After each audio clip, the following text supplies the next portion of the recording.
In the heart of Western Queens, where the sounds of trains, languages, and laughter blend into a single rhythm, one man began a movement that would change the direction of New York's politics: Zohran Mamdani. Born in Kampala, Uganda, and raised in New York City, Mamdani grew up witnessing both the beauty and the struggle of immigrant life. Before stepping into politics, he worked as a housing counselor and tenant organizer, helping families fight eviction and claim their right to stable homes. His organizing spirit and compassion for working-class New Yorkers became the foundation of his life's mission. In 2020, Zohran Mamdani was elected to the New York State Assembly, representing Astoria, one of the most diverse neighborhoods in the world.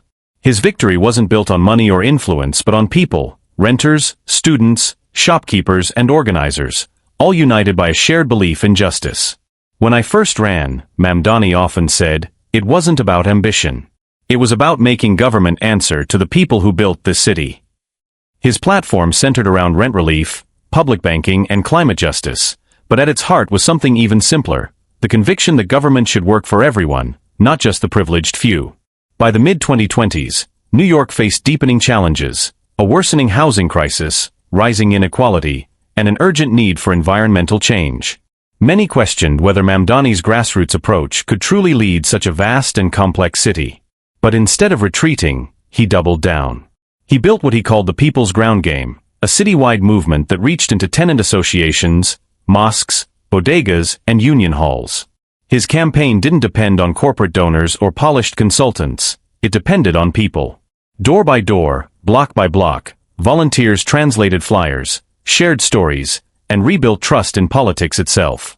Outside the world of speeches and strategy, Mamdani's life remained grounded.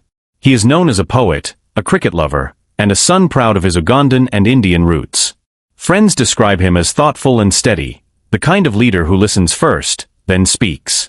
They say his calm presence hides a powerful conviction that empathy in politics can be revolutionary.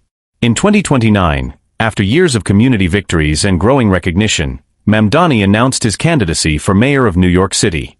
His message echoed through every borough: housing as a human right, fair free public transit, and a Green New Deal that left no neighborhood behind. "Our city's greatness," he declared at a rally in Union Square, "is measured not by the skyline, but by the people who build it, clean it, teach in it, and keep it alive. We deserve a government that sees us all." His authenticity struck a chord. The campaign grew beyond a movement. It became a citywide awakening. Election night was electric. In a crowded Astoria headquarters, surrounded by volunteers who had been with him since the beginning, the results came in. Zohran Mamdani had been elected the next mayor of New York City, winning with 52% of the vote. The room erupted in cheers and tears, a victory not just for one man, but for the thousands who believed that people-powered politics could still prevail in the biggest city in America. As dawn broke over the skyline, Mamdani looked out at the city that had shaped him. "We proved that hope can win," his voice echoed, "not just once, but again and again if we keep showing up." His journey, from the crowded streets of Astoria to the steps of City Hall, stands as a reminder that change in New York doesn't begin at the top. It begins on the stoop, at the corner store, and in the hearts of New Yorkers who still believe a fairer city is possible.